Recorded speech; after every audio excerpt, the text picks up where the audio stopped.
Et de la pédagogie. Nous allons continuer d'en faire en direct ce matin avec Chantal Thomas. Je le disais, dans 5 semaines, sur la fiche de paye, il va y avoir quelque chose qui va changer. Et c'est le nouveau mécanisme pour payer notre impôt, c'est ça? Absolument. L'impôt à la source est prélevé donc, sur nos bulletins de salaire, sur nos bulletins de retraite, de pension, etc., dès le 1er janvier 2019. Alors justement, puisque vous parlez des revenus, quels sont ceux qui sont concernés, Chantal? L'ensemble des revenus soumis à l'impôt, c'est-à-dire les traitements et salaires, les pensions retraites, également les bénéfices non commerciaux, les revenus fonciers, enfin l'ensemble des revenus. Ensuite, c'est le mode de prélèvement qui va changer selon qu'il y a un tiers collecteur ou pas. Alors on va être très pratico-pratique. Le 1er janvier, je reçois ma fiche de paye, ma toute nouvelle fiche de paye. Qu'est-ce qu'il va y avoir dessus, Chantal? Normalement, la fiche de paye, vous la recevez en fin de mois. Donc, ce sera à la fin du mois et vous aurez donc le taux qui a été calculé à partir de votre déclaration de revenus déposée en mai 2018. Donc, vous avez reçu sur votre avis d'imposition votre taux de prélèvement à la source. Et donc, c'est ce taux qui, si vous ne l'avez pas modifié, ou même si vous l'avez modifié, eh bien, le taux pour lequel vous avez opté qui sera sur votre bulletin de salaire ou votre bulletin de pension et votre employeur prélèvera le montant de cet impôt. Chantal, si je change de situation, imaginons, je me marie, je divorce, j'ai un enfant, je déménage, qu'est-ce qui se passe? Alors, vous pouvez bien sûr aviser l'administration fiscale. Ce pourquoi vous avez une modification du taux, eh bien, ça sera appliqué dans les 3 mois sur votre bulletin de salaire. Si toutefois vous avez un enfant, eh bien, forcément, votre impôt va diminuer. Donc, le taux s'adaptera à votre situation de famille. Vous paierez l'impôt sur les revenus de l'année en cours. À l'inverse, j'entre pour la première fois dans la vie active. Je n'ai jamais déposé de déclaration de revenus, donc jamais payé d'impôts. Là, qu'est-ce que je vais avoir comme taux? Qu'est-ce qui se passe? Alors, de 2 choses l'une, soit vous êtes déjà connu de l'administration fiscale, et auquel cas, vous avez un taux qui a été calculé, soit vous êtes totalement inconnu parce que c'est votre premier emploi. Dans ce cas-là, votre employeur pourra, à partir d'un site prévu, obtenir votre taux personnalisé et l'appliquer sur votre fiche de paye dès le 1er mois. Je sens notre meilleur ouvrier de France, torréfacteur, très attentif à ces questions. Vous aussi, Jean-Luc Joly, vous vous êtes posé des questions sur ce prélèvement à la source? Oui et non. Je suis persuadé que c'est une bonne chose et que ça se passera bien. Tous nos voisins le font en Europe et il n'y a pas de raison que ça se passe mal. Et en plus, effectivement, plus de réactivité par rapport au changement de situation. Donc ce sera mieux, j'en suis sûr. Jean-Luc? Oui, je pense que c'est une très bonne chose. Alors, une excellente chose, voilà. Au-delà de votre avis, vous n'avez pas de questions particulières? Vous n'êtes pas inquiet? Imaginons que vous soyez à la retraite, par exemple. Oui, qu'est-ce qui se passe dans ces cas-là? À la retraite, eh bien, c'est la même chose que pour un salarié. Les caisses de retraite ont reçu de l'administration fiscale le taux à appliquer pour chaque retraité, chaque pensionné. Et donc, le taux va être appliqué sur le bulletin de pension. Alors, si je suis non imposable à l'impôt, ce qui peut arriver, en 2018, je n'ai pas payé d'impôt, voilà. Oui. En 2019, je vais en payer? Alors non, sauf si vous n'êtes pas imposable depuis 2 ans au moins, donc vous ne serez pas prélevé pour l'impôt à la source. En revanche, si vous êtes non imposable suite à des crédits ou réductions d'impôt, eh bien dans ce cas-là, vous serez prélevé puisque les crédits d'impôt et réductions d'impôt vous seront remboursés par l'administration fiscale. Chantal Thomas, nous sommes beaucoup à être mensualisés. À partir du 1er janvier 2019, qu'est-ce qui va changer pour celles et ceux qui sont mensualisés? Alors, pour ceux et celles qui sont mensualisés, l'avantage, c'est de pouvoir étaler sur 12 mois le prélèvement de l'impôt, puisqu'avec la mensualisation, ce n'est que sur 10 mois. Donc, déjà un budget plus facilement gérable.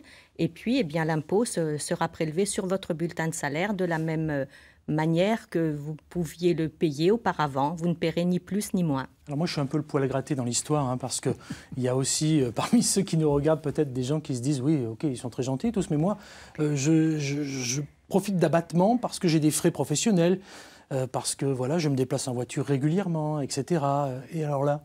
Alors là, ce qui va se passer de la même manière, comme je l'ai dit en introduction, le taux de prélèvement a été calculé d'après la déclaration que vous avez déposée au mois de mai 2018. Oui, c'est toujours celle-ci qui sert de référence. C'est celle, voilà, pour le calcul de l'impôt, mais lorsque vous déposerez votre déclaration au mois de mai 2019, parce que l'impôt à la source n'évite pas le dépôt de la déclaration de revenus. C'est important ça. On y aura droit quand même.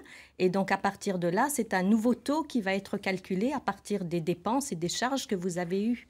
Donc votre impôt sera actualisé, votre prélèvement sera actualisé.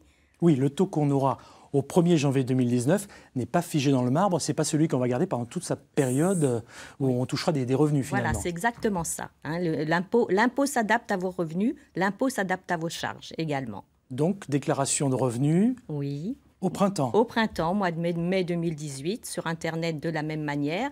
Et puis, vous aurez connaissance de votre nouveau taux et votre employeur à partir du mois de septembre. Et il adaptera les prélèvements en fonction de la situation que vous aurez déclarée au mois de mai. Et dans la série sur Pascal, il a décidément de drôles de questions. Chantal Thomas, je vous regarde droit dans les yeux. Imaginons, j'ai plusieurs employeurs. Est-ce que tout le monde va me prélever l'impôt à la source? Ah ben bien sûr. Vous non, mais vous me dites ça avec le sourire, mais c'est pas évident. Mais bien sûr, vous aurez un montant d'impôt à régler. Donc, que vous ayez un ou plusieurs employeurs, si vous avez un taux de 7%, chaque employeur prélèvera 7%. Pour, au bout du compte, l'administration fiscale reçoive l'impôt qui est attendu. On parle beaucoup de l'employeur et ça a été une de nos grosses craintes. Est-ce que je vais devoir, par exemple, transmettre ma déclaration de revenus, finalement, à mon employeur? Non, non, non, pas du tout. Pas du tout. L'employeur, il ne sert que d'intermédiaire. Hein, donc, l'administration fiscale demeure l'interlocuteur privilégié. L'employeur n'a que la connaissance du taux et à un même taux peut correspondre plusieurs situations.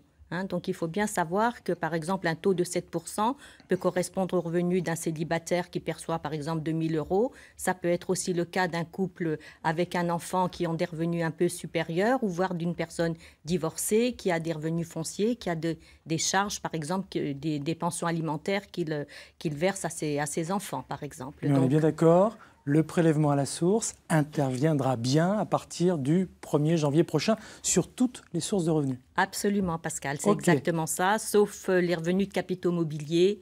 Hein, si vous avez des revenus placés sur des comptes qui subissent déjà, eux, un prélèvement. Hein, j'ai d'autres questions pour vous, Chantal. Vous ne vous en sortez pas encore tout de suite. Il n'est que 10h05. Mais d'abord, nous sommes allés vous voir, à vous, les chefs d'entreprise, parce que voilà, c'est aussi important. On parle beaucoup des employeurs. Et voilà ce que vous nous avez répondu. Et puis nous revenons ensemble. Christian Bauche est coiffeur depuis 40 ans et même s'il est plutôt pour le prélèvement à la source, il se pose encore beaucoup de questions sur son application. La seule chose dont il soit sûr, c'est que ça lui coûtera plus cher.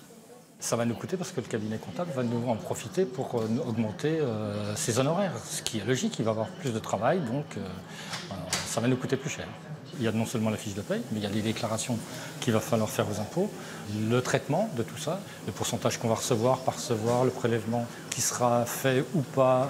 Bref, encore beaucoup de flou pour cet artisan, mais ça devrait le rassurer, son expert comptable est prêt. Et il craignait, lui, le report ou l'annulation du prélèvement à la source. De toute façon, c'est une réforme qui doit passer à un moment ou à un autre. On est un des seuls pays qui ne le fait pas. Et oui, effectivement, en voyant que la technique, que tout était prêt, et qu'il ne manquait plus que cette étape psychologique à passer, on aurait été forcément déçus. Et pour cause, directement impliqué dans la mise en œuvre de la réforme, comme toute la profession, ce cabinet d'expertise comptable s'y prépare depuis des mois, voire plus. Si hier soir il avait été dit on met de côté, il y a quand même un investissement en temps qui aurait été un petit peu de gâchis quelque part. Ça aurait été du temps de perdu pour nous, les cabinets, aussi pour les éditeurs logiciels, pour toutes les entreprises qui sont liées à l'établissement des bulletins de salaire. Et puis pour tout le monde, puisque toute la communication qui a été faite, toute la mise en place. Une mise en place en janvier prochain, comme prévu. David Butet, à la tête de plusieurs sociétés d'événementiel et nouveau patron des patrons de Côte d'Or, lui, prend acte.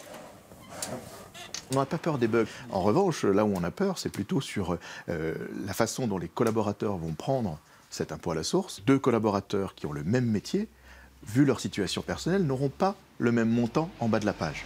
Comment leur expliquer ça? Sinon en rentrant dans leurs conditions personnelles, ce qui à la base n'est pas le rôle du chef d'entreprise, et on ne veut pas ça. Aujourd'hui, chefs d'entreprise ou salariés attendent tous la même chose, la fin janvier, pour voir comment ce changement va s'opérer concrètement. Vincent Ballot, vous qui êtes torréfacteur, au-delà d'être meilleur ouvrier de France, vous êtes aussi un employeur. Vous êtes prêt pour le 1er janvier? Écoutez, oui, on a des collaborateurs qui travaillent avec les services fiscaux et je pense qu'il n'y aura pas de souci.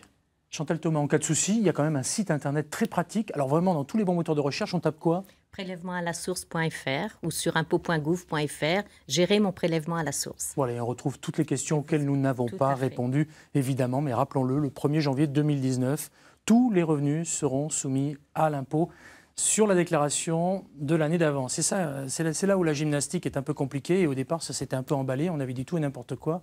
Non, il n'y a pas de souci. C'est bien ça.